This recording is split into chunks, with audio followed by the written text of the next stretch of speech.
हमारा क्या टॉपिक है आपको नजर आ गया होगा, सही आदत की जमा। पहले हम देखते हैं सही आदत क्या होते हैं। जब आपको सही आदत पता होंगे तो हम कर सकते हैं। हमने इससे पहले वीडियो में देख चुके हैं। सही आदत का जहाँ भी जिक्र आएगा हम बात करेंगे अददी खत की।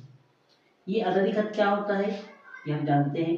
अददी खत दोनों जानिब लामहदूद होता है, दाएं जानिब और बाएं जानिब यानी सीधे हाथ की तरफ और उल्टे हाथ की तरफ लामहदूद होता है।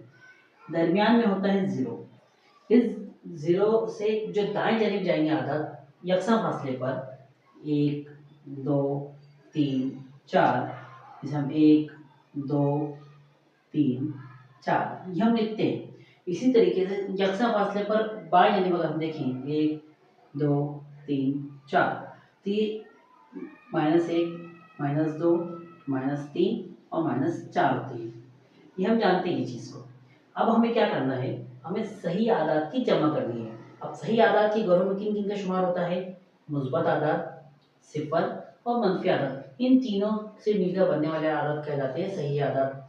अब जो सही आदात होते हैं इनकी हम जमा देखने से पहले हम देखते हैं हम जो जमा करते हैं उसे देखते हैं। पहले आपको सही आदात समझ में आए कौन से होते हैं, हम जमा देखते हैं। पहली मिसाल हम देखते हैं, अगर हमें दिया हुआ है 3 जमा 5, इसका जवाब आप क्या दोगे, बिल्कुल सही कि इसका जवाब क्या होगा 8 होगा। 3 में अगर हम 5 मिलाएं तो 8 होगा। इसी तरीके से लिखा है 7 जमा 3, 7 में अगर हम 3 जमा करें तो कितना जवाब आएगा, 10 जवाब आएगा। ये बात हम जानते हैं। फिर सही आदत की जमे में दिक्कत क्या आती है, अगर हम दोनों आदत को देखें, ये 7 को देखें 3 को देखें, ये 3 ये 5 को देखें, तो इन आदात के साथ कोई अलामत नहीं लगी हुई है। ये जो अलामत है ये दरमियान की अलामत है, ये जमा का अमल हो रहा है, ये अलामत आदात के साथ लगी हुई नहीं है। अब यहाँ पर जो आदत होते हैं, जो जमा वाले आदत के साथ हम अलामत नहीं लगाते। जैसे अगर ये जो 8 आया है, ये 8 नहीं है बल्कि क्या है, +8 है। ये जो 10 हमारा जवाब आया ये +10 है। इसी तरीके से अगर अब मैं यहाँ पर 15 लिख दूँ तो क्या ये 15 के साथ कौन सी अलामत लगी हुई है, आप बता सकते हो, बिल्कुल बता सकते हैं आप। इसके साथ कौन सी अलामत है, प्लस की अलामत है। प्लस की अलामत हम नहीं लिखते, लेकिन अगर तफरीक की अलामत हो तो हमें लिखना ज़रूरी होता है। अब क्यों ज़रूरी होता है, अगर हम प्लस में अलामत नहीं लिख रहे हैं और तफरीक में भी अगर हम अलामत ना लिखें तो हमें कैसे पता चलेगा वो आदत मुस्बत है या मनफी है। वो इसके ये जो सही आदत का जो ग्रो है उसके दाएं जानिब का या बाएं जानिब का, इसलिए हमें ये लिखना बहुत ज़्यादा ज़रूरी होता है। अब एक चीज़ यहाँ गौर करें, जीरो हमारे पास है, दाएं जानिब जितने फासले पर 1 है, ये 1 नहीं बल्कि क्या है, मुस्बत यानी +1 है। उसके ही अपोजिट, बिल्कुल अपोजिट क्या है, -1 है। यहाँ +2 है सीधा की तरफ, तो उसके ही सेम फासले पर यहाँ पर क्या है, -2 है। उतने ही दूर फासले पर यहाँ +3 है, तो इतने ही दूर के फासले पर क्या है, यहाँ पर -3 है। यानी कि अगर आप देखेंगे, अगर इसको दरमियान को अगर हम समझते हैं, यहाँ पर एक आईना लगा हुआ है एक तरीके से। आईना क्यों मैं कह रहा हूँ कि जीरो अगर ये मुद्दे पर अगर हम आईने लगा दें, अगर हम आईने में देखते हैं, हम जितनी करीब खड़े रहेंगे हमारा साया, हमारा जो अक्स होता है उतनी ही करीब उतना सेम बनता है। जैसे जैसे हम पीछे होते जाते हैं हमारा जो अक्सर क्या होता है, पीछे होता चले जाता है, सेम डिस्टेंस पे हमें नजर आता है। तो उसी तरीके से ये सही आदत का ग्रो होता है, जितने करीब आदत वो उतने करीब वो, जितने दूर के आदत उतने दूर की ये होंगे। ये बात आपको समझ में आ गई होगी। अब हम बढ़ते हैं सही आदात की जमा किस तरीके से की जाती है। ये सही आदात है 3 और 5, इसकी जमा हमने 8 की। अगर मैं यहाँ कह दूँ 7 जमा 5, आप कहोगे 7 और 5 कितना होगा, 12 होगा। अब अगर इन दोनों दरमियान अमल कौन सा हो रहा है, जमा का अमल हो रहा है। अगर इसकी बजाय इन आदात को मैं इस तरीके से लिखूं कि जमा 7, तो हम क्या करें, इसको कॉस में लिख देते हैं। इसी के लिए जमा 5, इसको हम क्या करते हैं, कॉस में लिख देते हैं। ये इसके साथ जमा लगा हुआ है, जो छुपा हुआ होता है हम लिखते नहीं है। सॉरी, यहाँ पर भी इस तरीके से जमा लगा होता है जो हम लिखते नहीं है। जमा 7, तो ये इसके साथ ये जवाब हमारे क्या है, जमा 12। एक मिसाल और देखते हैं, अगर अब हम यहाँ से लेते हैं 3 जमा 3, जमा की अलामत जमा 6। अगर हम इस तरीके से लिखे, हमने कॉस में क्यों लिखा, क्योंकि इसमें कौन सी अलामत लगी हुई है हमें इसे बताना है, भी जाहिर करना है इसलिए, और नहीं तो हम डायरेक्ट लिख देते इसको। और यहाँ भी ये सेम बात है। तो -3 जमा 6, यानी हमको 6 और 3 की जमा करनी है। दोनों मुस्बत आदाद है तो जवाब भी हमारा क्या आएगा, मुस्बत आदाद ही आएगा। तो जवाब क्या आएगा हमारा, 6 और 3 कितना होगा, 9 होगा। 9 के साथ कोई अलामत नहीं है तो कौन सी अलामत होती है, जमा की अलामत होती है। ये बात हम जानते हैं, ये हमने समझ चुके हैं।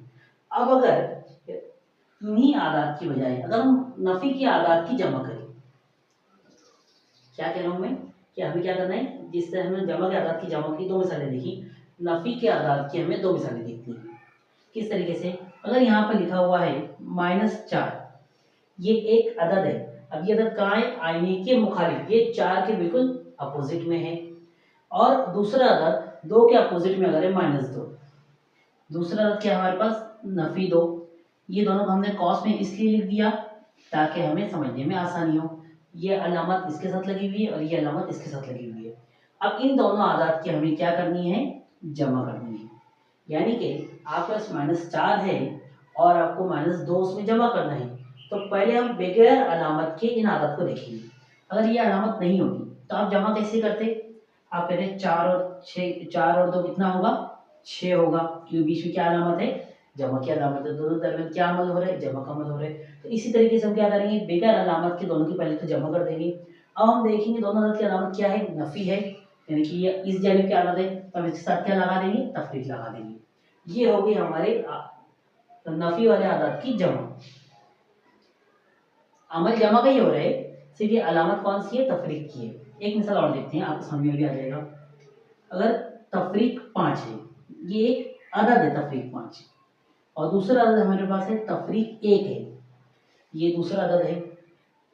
अगर यहाँ पर जमा की अलामत होती तो हम इसको तफरीक लिखते कि यहाँ नहीं लिखते, क्योंकि अगर सादा लिखा हुआ रहता तो वो जमा होता। अब तफरीक 1 में तफरीक 5 हमको क्या करना है, जमा करना है। अमल कौन सा होगा, जो दरमियान में होगा। ये जो लिखा हुआ रहेगा ये हम अमल करेंगे। मतलब -5 में अगर -1 मिला दें तो पहले हम क्या करेंगे, 5 और 1 कितना होगा, 5 में अगर 1 हम जमा करेंगे कितना होगा, 6 होगा, हम जानते हैं। अब दोनों आदत देखेंगे, अलामत क्या है इसके अंदर, तफरीक की लगी हुई, तो हम क्या करेंगे, तफरीक की अलामत लगा देंगे।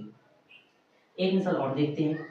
अगर हमारे पास तफरीक 7 है और तफरीक यहाँ पर है 11, कितने आदाद हो गए हमारे पास, 2 आदाद हो गए, तफरीक 7 और तफरीक 11। हमें दोनों आदाद के दरमियान क्या करना है, इस अमल को हम करते हैं, दरमियान में क्या करना है, जमा करना है हमको। जब हम जमा करना है हमें जमा यहाँ पे करना है, तो 11 और 7 की हम जमा करेंगे। अगर हम 11 और 7 की जमा करते हैं, 12, 13, 14, 15, 16, 17 और 18, हमारा जवाब क्या आया, 18 आ गया। दोनों में बड़ा अदद कौन सा है, 11 है, उसकी अलामत क्या है, तफरीक है, तो यहाँ हम क्या अलामत लगाएंगे, तफरीक लगा देंगे। तो हमारा जवाब क्या आया, तफरीक 18। इसी तरीके से आप कितने भी बड़े अदद दे दी जाए इससे के हल कर सकते हैं। और अगर इसकी वजह जमा की अलामत होगी तो जवाब जमा में आएगा। तो हमने सही आदात की जमा करना सीखे हैं, अभी तफरीक करना हमने सीखे हैं क्या, नहीं। आदात के साथ तफरीक लगा हुआ है, लेकिन हम अमल कौन सा कर रहे हैं, जमा कर रहे हैं। क्योंकि नफी 4, नफी 2, नफी 6, तफरीक 5, तफरीक 1 कितना हुआ, तफरीक 6। आ रही है बस में अच्छी तरीके से, मेरी ख्याल आपको समझ में आ गई होगी। हम आगे बढ़ते हैं अगली वीडियो की तरफ, तो उसमें हम देखेंगे कि सही आदात की तफरीक हम किस तरीके से कर सकते हैं। ठीक है,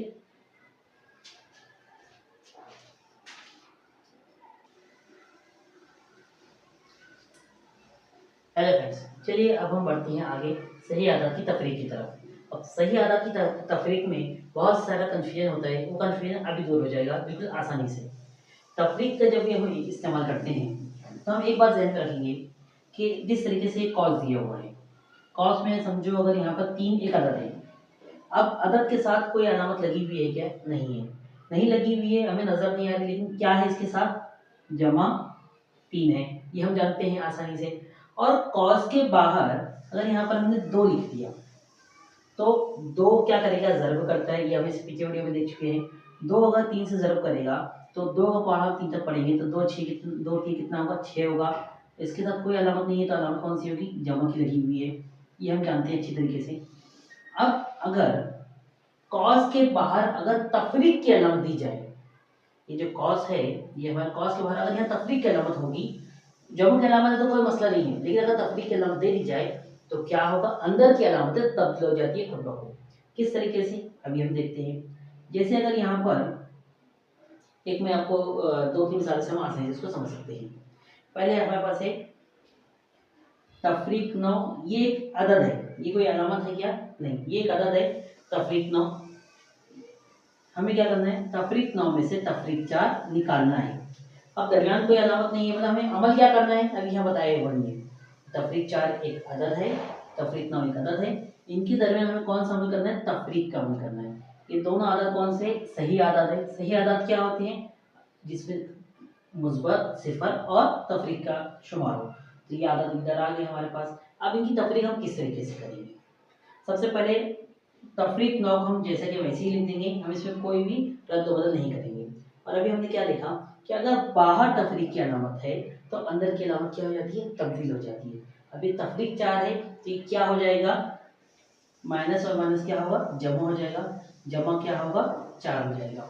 अब यहाँ पर दो अमल दिख रहे हैं हमको, ये जमा 4 है और ये तफरीक 9 है।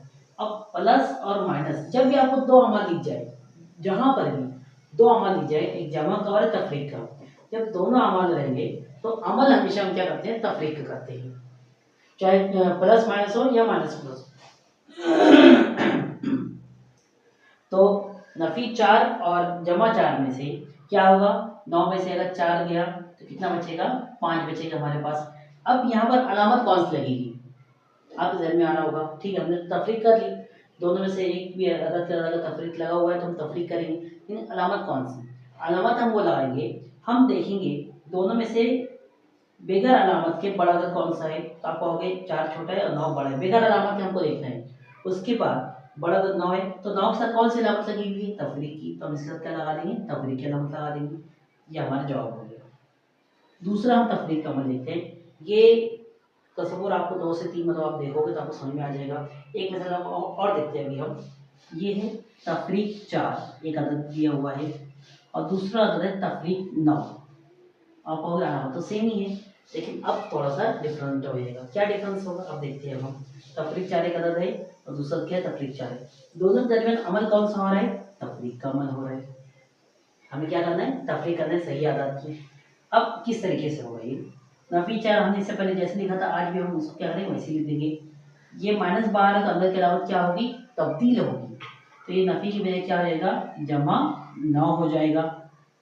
अब दोबारा हम देखते हैं, प्लस और माइनस जब दोनों आदात या दोनों आमल एक साथ दिए जाए तो प्लस और माइनस दिया जाए तो हम क्या करते हैं, तफरीक करते हैं। तो हमने क्या किया, तफरीक कर दिया, 5 में से 4 जाएगा तो सॉरी 9 में से 4 जाएगा तो 5 बचेगा। लेकिन अब इसके साथ अलामत कौन सी आएगी, अब हम बगैर अलामत के इन आदत को देखेंगे। अगर बगैर अलामत के देखेंगे तो ये क्या है, 4 है, और इसके अलावा हटा के देखें तो 9 है। लेकिन दोनों में से बड़ा कौन सा होगा, 9 होगा। 9 के साथ कौन सी अलामत है, प्लस की है, तो हम यहाँ प्लस लगाएंगे। हम प्लस 5 लिखते हैं क्या, हम लिखेंगे तो भी सही है, लेकिन हम उसको नहीं लिखते तो भी हमारा जवाब क्या होगा, सही होगा। ये देखिए यहाँ पर है +9 एक अदद है, मुस्बत अदद है। दूसरा अदद हमारे पास +4, दो अदद हमारे पास है।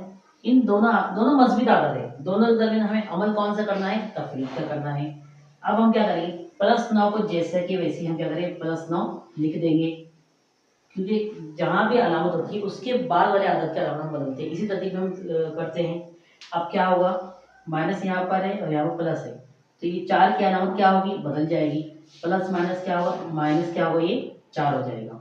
अब दोबारा हम देखेंगे, प्लस और माइनस दोनों दोनों अलामत दी हुई है, अमल क्या होगा, तफरीक का ही अमल होगा। तो 9 में से 5 4 आएगा, क्या आएगा, 5 आएगा।